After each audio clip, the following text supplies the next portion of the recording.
स्वागत है आपका एक बार फिर से डिस्कवर उत्तराखंड 24 में।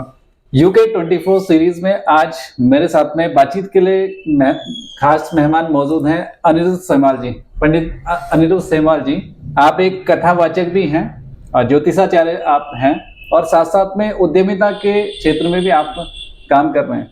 तो बातचीत करना चाहूंगा मैं, और मेरी जो मुलाकात आपसे रही थी वो कोरोना के टाइम पे रही थी और वहां भी हमने ज्योतिष की मदद से कब तक कोरोना होगा उस संबंध में काफी बातचीत करी थी और वो भविष्यवाणियां जो गई थी लगभग सटीक गई थी।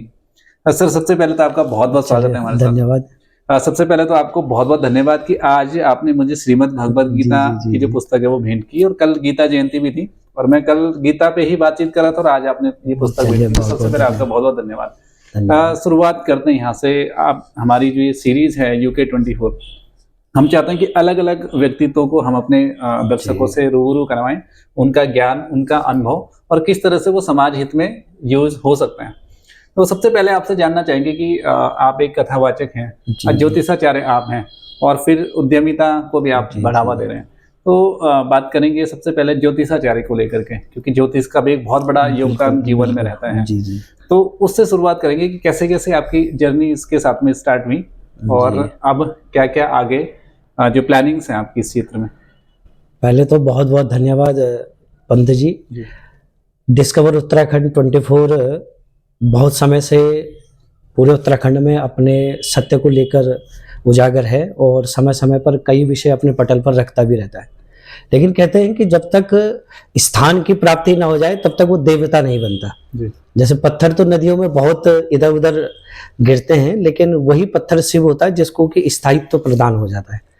तो पहले तो बहुत बहुत शुभकामनाएं कि आज कोटद्वार नगर के बीच में आपने अपने कार्यालय को स्थापित किया है। तो आज देवता के रूप में मूल रूप से आप स्थापित हुए हैं, है ना। और दूसरा, जैसे आपने बताया कि मेरा कोटद्वार के अंदर बचपन से, और बचपन क्या कहूँ कि मेरा जन्म ही इस कोटद्वार में है। अब मूल रूप से जैसे हम लोग केदारवासी हैं, केदारनाथ से वासी हैं, लेकिन आज उत्तराखंड में जब मेरा जन्म हुआ उत्तराखंड के इस कोटद्वार में, तो कक्षा 8 तक तो मैं यहाँ पर वर्तमान में शिक्षा मैंने पूर्ण की। उसके बाद हरिद्वार में मैंने अनेक प्रकार के विषयों का अध्ययन किया और फिर अपने पिताजी के साथ समय समय पर मैं इस स्थान पर आता भी रहता था और अनेक प्रकार के कार्य भी करता रहता था। और इन कार्यों को करते करते अपने इस नगर से एक ऐसा लगाव हो गया कि जैसे कहते हैं कि बचपन का एक नगर हो, और इसके प्रति अनेक प्रकार के भाव जागृत होने लगे कि नगर अच्छा होना चाहिए, या जिस कार्य को मैं कर रहा हूँ उस कार्य में कुछ नए विषयों को जोड़ने के लिए कि आधुनिकता के साथ नया युवक इसके साथ कैसे जुड़े। क्योंकि कहने के लिए तो ये एक ज्योतिष है, लेकिन ज्योतिष में मूल रूप से हमारा कोई भी युवा जुड़ना नहीं चाह रहा था। तो सबसे पहले बहुत छोटे से कक्षा 8 से मैं इस विषय से जुड़ा हुआ हूँ, और 8 से और आज इतने वर्षों से मैं अनेक प्रकार के आयामों को करते करते आज इस पटल पर पहुंचा हूँ। और ज्योतिष, जहां तक मेरा कहना है कि अगर ज्योतिष को शिक्षा के अनुसार बहुत अच्छे ढंग से हम सब लोग अगर पढ़ सके या उसका अध्ययन कर सके तो एक बहुत गूढ़ विषय है, और इसके अंदर गूढ़ विषय वही होता है जहां से कुछ प्राप्त किया जा सके। तो हम अगर इसका अध्ययन करेंगे तो निश्चित है कि हमें इसके फल भी अच्छे मिलेंगे। और इसी क्षेत्र में जब हम ज्योतिष के क्षेत्र में जुड़ते हैं तो अनेक प्रकार की हमारी जिज्ञासाएं होती है। जैसे एक शिशु जब उसकी स्वास्थ्य खराब होता है तो हम डॉक्टर से भी परामर्श लेते हैं, और डॉक्टर के साथ साथ हमारी पौराणिकताओं के विषयों को भी हम पटल पर रखते हैं। तो ये सब इस चीज का एक साझा है, और साझे में हम सब चीज इसके अंदर प्रयोग की जाती है और सबका मूल रूप से फल है।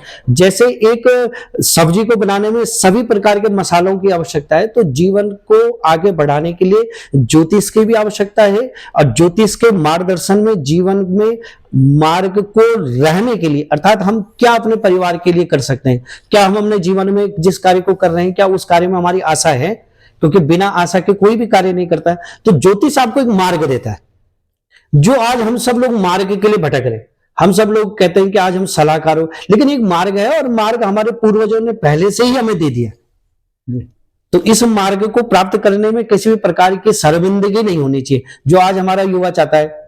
अगर किसी युवा को कुर्ता धोती पहना दी जाए तो उसे लगता है कि मैं शर्मा, और कोई कोट पैंट पहना हो तो उसे लगता है कि मैं बहुत बड़ा व्यक्तित्व हूं। लेकिन ऐसा नहीं है। हमारे जितने बड़े बड़े लोग रहे, अटल बिहारी वाजपेयी जी हमेशा धोती में रहे, या हमारा दक्षिण भारत का प्रत्येक वर्ग धोती में रहता है। तो इसका अर्थ ये नहीं है कि हम आज जिस विषय को छोड़ रहे हैं वही विषय घूमकर हमारे पास आ रहा है। जी, ज्योतिष के ऊपर अगर बात की जाए, सबसे पहला टॉपिक हमने ज्योतिष को लिया है, फिर आगे बातचीत करेंगे।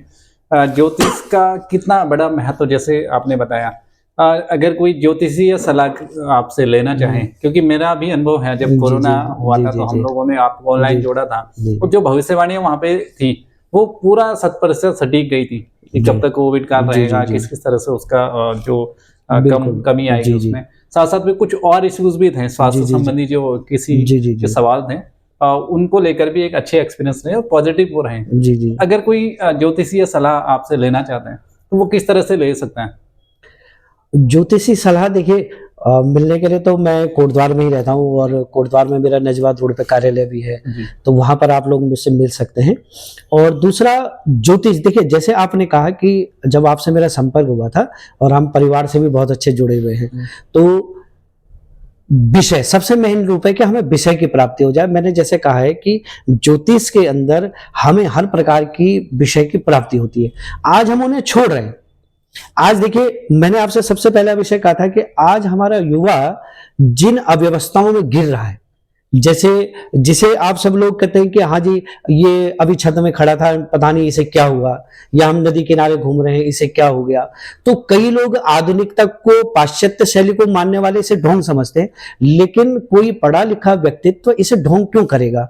अगर माना कोई बहुत अच्छा शिक्षित है और उसके अंदर ऐसा कुछ विषय अंतरहीन हो गया है कि उसे दिखता नहीं है, लेकिन वो ऐसी एक्टिविटीज कर रहा है, तो हमें दोनों ओर जाना पड़ेगा।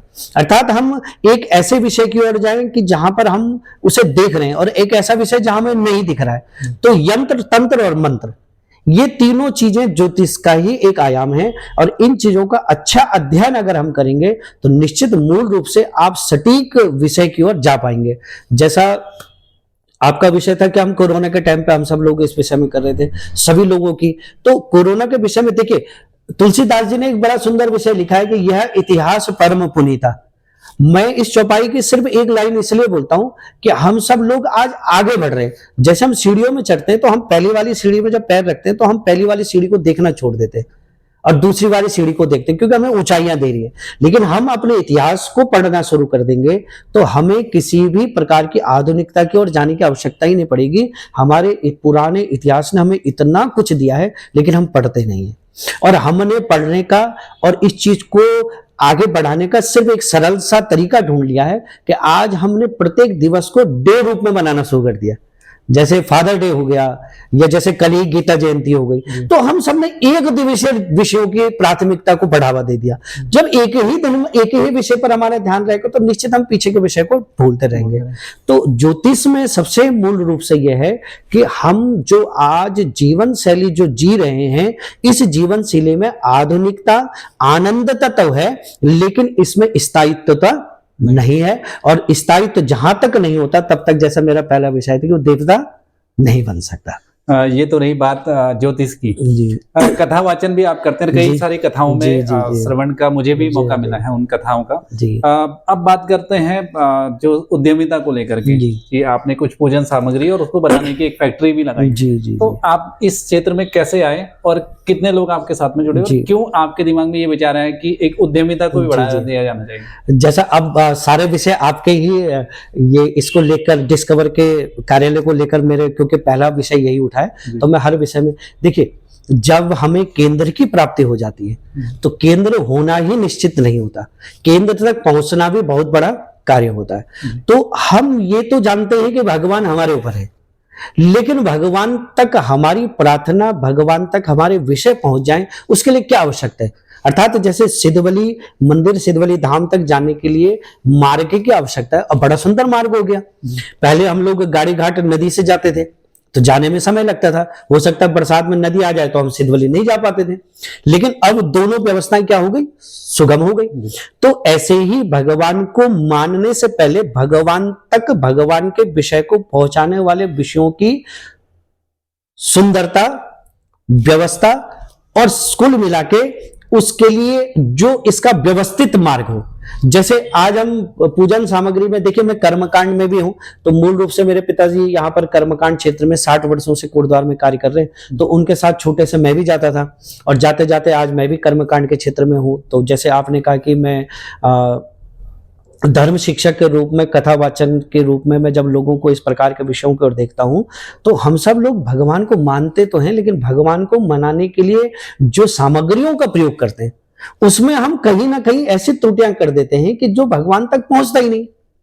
हम उस मार्ग को क्यों अच्छा नहीं कर पाते? देखिए, भगवान मिलना नहीं मिलना ये आपके कर्म और आपके भक्ति पर निर्भर करता है, लेकिन भक्ति की पराकाष्ठा को बहुत अच्छा व्यवस्थित रूप से मार्ग में बनाना वो आपके कर्म पर निर्भर करता है। तो उसके लिए हमने सोचा कि क्यों ना एक ऐसा विषय बढ़ाया जाए जिसमें लोगों को सुचारू रूप से कुछ अच्छी चीजें प्राप्त हो।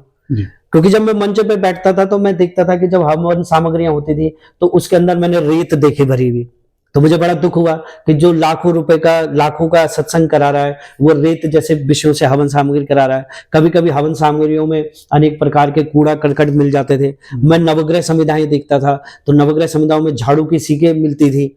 मैं धूप देखता था तो टायर के जो जले हुए गुणों से बनी हुई देखता था। तो मुझे बड़ा अफसोस होता था कि हम भगवान के लिए इतना समय निकाल रहे हैं, लेकिन हमारी चीज तो खराब हो गई। जैसे किसी ने व्रत लिया और व्रत में उसके लिए अव्यवस्थित उसका भोग हो गया, तो व्रत भंग हो गया। तो ऐसे ही भगवान ने कहा कि भगवान का व्रत लेने से पहले भगवान का मार्ग सुचारू होना चाहिए। तो मुझे लगा कि कहीं ना कहीं कुछ ऐसे विषयों को, क्योंकि धर्म का वेत्ता कौन होता है? जो धर्म के साथ साथ धर्म के मार्ग का भी निर्माण करे। मुझे सिर्फ धर्म बताने का अधिकार नहीं है। धर्म तो मेरे पूर्वजों ने मुझे अनेक प्रकार के वेद, अनेक प्रकार के पुराण दिए हैं, मैं उनका अपने रूप में प्रचार कर रहा हूं, मैं उनके लिए भगवत कार्य कर रहा हूं, लेकिन मैं धर्म के लिए क्या मार्ग बना रहा हूं? मैं सोचता हूं कि मैं 100 लोगों में से 10 लोगों को तो ऐसा बना सकता हूं कि जो भगवान के लिए एक अच्छा विषय चढ़ा सके। तो उसके लिए हमने कुछ प्रयोग किया, और कुछ ग्राम के महिलाओं को लेके और अनेक प्रकार के लोगों को लेके कोटद्वार में एक छोटा सा हम लोगों ने एक काम का एक कारखाना खोला है, और उसमें हम लोग गौ माता के, अब देखिए गौ माता का जहां तक प्रश्न आता है, सब लोग लगे कि गौ को माता बनाइए, लेकिन आज सब लोग जब आधुनिकता के परिवेश से जब हम लोग जानना चाहते हैं, तो गौ तभी बचेगी जब तक उसे हम व्यापार में नहीं लाएंगे, वरना गौ का बचाना मुश्किल है। तो गौ का व्यापार कैसे हो सकता है? हमें उसकी क्या आवश्यकता है? तो हम उसके गोबर से अनेक प्रकार के विषयों को बनाते हैं। जैसे मेरी आपसे बात हुई थी, तो हम लोगों ने एक विषय रखा था कि जैसे मिट्टी के दीपक होते हैं। अब मिट्टी के जो दीपक होते हैं, हमने सिंधु सभ्यता पढ़ी, मोहनजोदड़ो सभ्यता पढ़ी, वो पढ़ी हमने मिट्टी के बर्तनों के मिलने से। हमें वहां कोई सोने जवाहरात तो नहीं मिले, हमें मिट्टी के बर्तन मिले, और कक्षा 8 से हम पढ़ते आ रहे हैं कि बर्तनों के कारण हमने सभ्यता को पढ़ा। तो अर्थात पका हुआ बर्तन तो कभी खत्म ही नहीं होता है, और जमीन में दबने से उसकी उर्वरा शक्ति भी खत्म होती है। अभी देखिए 2 बार अयोध्या में लाखों दीपक जले, सबने जलते हुए देखा, सबने उद्घाटन करते हुए देखा, लेकिन उन दीपकों को कहां फेंका गया किसी ने देखा? 5 लाख दीपक पंत जी अगर किसी ट्रक में भी भरे होंगे, तो उन दीपकों को या तो सरियों में डाला गया होगा या किसी जगह फेंका गया होगा, तो उस स्थान की तो हानि हो गई। तो क्यों ना हम वहां पर अगर एक ऐसा कर्म करते, हमने जो दीपक बनाए, हमने दीमक और गोबर से ये दीपकों का निर्माण किया है। अच्छा, इसके अंदर हमने एक छोटा सा बीज डाला है कि अगर आपके पास समय ना हो, आप कहीं पर दीपक जला के आपने छोड़ दिया, तो हो सकता है दीपक मिट्टी में चला जाए, तो वहां से एक पौधा उत्पन्न हो जाएगा। आपने पानी में फेंक दिया तो 3 से 4 घंटे में ये गल जाएगा। आप इसे जला दोगे तो आपके खेत के लिए राख हो जाएगी। तो हम मंदिरों में क्यों ना इन चीजों को बढ़ाएं जो हमारे लिए व्यवस्थित भी है। फिर दूसरा, हमने उत्तराखंड की गौ, अभी हम लोग दूध देने वाली गाय पर ज्यादा निर्भर हो गए, जो देसी गायें नहीं है। सब लोग जानते हैं कि जो देसी नस्ल की गायें वो हमारी बद्री गाय होती है। तो हमने बद्री गाय के गोबर का उपयोग करके अनेक प्रकार के विषयों को बनाया है, और कोशिश करिए कि भगवान की भक्ति के साथ साथ भगवान की भक्ति का मार्ग व्यवस्थित हो जाए, क्योंकि हम मार्ग बताने वाले हैं। एक कथावाचक का यही कार्य होता है कि वो मार्ग को व्यवस्थित कर सके। तो धर्म को बताने से ज्यादा धर्म का मार्ग व्यवस्थित करना उचित है। तो इसलिए हम लोग उद्यमिता के इस छोटे से कार्य में लगे, और आपका सहयोग मुझे मिलता रहता है, तो बहुत बहुत धन्यवाद है कि समय समय पर सामग्री ये बनाई हुई है। और निश्चित तौर पे जैसे आपका कहना कि ये शुद्ध है, तो आप कहीं भी हवन कराएं तो आपका कहना ये कि शुद्धता बिल्कुल और प्योरिटी का इस्तेमाल आप साल में आप एक छोटा सा कार्यक्रम कराते हैं, क्योंकि आज इतना सब लोग बहुत बिजी हो गए, तो साल में आप एक पूजन कराते हैं, कम से कम उस पूजन के लिए आपने अगर 1 घंटा निकाला तो वो 1 घंटा भगवान के लिए तो निकालिए आप। फिर उसमें ऐसे ही फॉर्मेलिटियां न करिए कि बाजार से जो सामान आ गया आपको पता ही नहीं कि कौन क्या सामान रख रहा है। इन पे ही बात करेंगे बस आखिरी में जाते जाते कि ये जो आपने ये जो प्रोडक्ट्स हैं जी, ये जो हवन सामग्री या पूजन से संबंधित सामग्री आपने बनाई हुई है, अगर कोई इसके लिए भी संपर्क करना चाहे तो वो किस तरह से संपर्क करे, क्योंकि बहुत लोगों को जानकारी नहीं होती। जी जी जी, अभी जैसे हमने बाजारों में भी कई दुकानों में ये लोग दिया है, और मूल रूप से तड़ियाल चौक में हम लोगों का कार्यालय है, और अगर करना हो तो मेरा नंबर आप अपने उस पर डालिएगा और मुझसे संपर्क करके या आपसे भी संपर्क करके, और जो आपके चैनल के माध्यम से आएगा तो हम उसको और अच्छा इसमें कोशिश करेंगे। वो अपना नया व्यापार कोई खोलना चाहेगा आपके संपर्क से तो हम उसकी सहायता कर सकते हैं, ये मेरा आपसे निवेदन है। और आगे भविष्य में बहुत बहुत शुभकामनाएं हैं, साधुवाद है कि डिस्कवर उत्तराखंड आज अपने स्थायित्व की ओर बढ़ा है, और कोटद्वार में एक छोटा सा आपने स्थान लिया है, तो आपको बहुत बहुत शुभकामनाएं। बहुत बहुत धन्यवाद आपका। और एक छोटा सा विषय रह गया कि जैसे आपने उत्तराखंड के ये जो कार्यक्रम चलाया है तो बहुत अच्छा है कि इसमें अनेक प्रकार के लोगों से चर्चाएं सुनने को मिलती है, और एक अच्छा मंडल बन जाएगा, क्योंकि जब तक मंडल नहीं बनता तब तक कहीं भी हार की प्राप्ति नहीं होती है। तो आज आपने ये सारे कार्य किए तो बहुत बहुत शुभकामनाएं। जाते जाते कोटद्वार के लिए अगर बात करें, शहर जिसमें आपने बताया कि आप बचपन से यहाँ पे, क्या 4 या 5 सुझाव ऐसे होंगे कि ये चीजें होनी चाहिए ताकि इस शहर में आप जिस तरह से प्लान की बात कर रहे थे कि यहाँ से लोग बाहर चले जा रहे हैं, तो क्या क्या चीजों पे देखिए सबसे मुख्य प्लान है कि कोटद्वार नगर को समझने वाला व्यक्तित्व आ गया है। राजनीति, देखिए मैं बहुत समय से संगठनों में भी जुड़ा रहा हूँ, विश्व हिंदू परिषद, बजरंग दल, आरएसएस, अनेक प्रकार के शिवसेना, अनेक प्रकार के संगठनों में मैंने आयामों में काम किया है, और आज भी मैं आरएसएस के माध्यम से अनेक प्रकार के धार्मिक कार्यों को करता रहा हूँ। देखिए मेरा सबसे महत्वपूर्ण सुझाव है कि सिटी डेवलपमेंट, स्टेट और डिस्ट्रिक्ट, ये डेवलपमेंट सरकार देखेगी, लेकिन हम अपने सिटी के लिए हम क्या कर सकते हैं। मैं कोटद्वार में अपने जीवन को रख रहा हूं तो मेरा बच्चा भी यहाँ रहे, तो उसके लिए आधुनिकता के साथ हमारे व्यवसाय यहाँ पर खुले।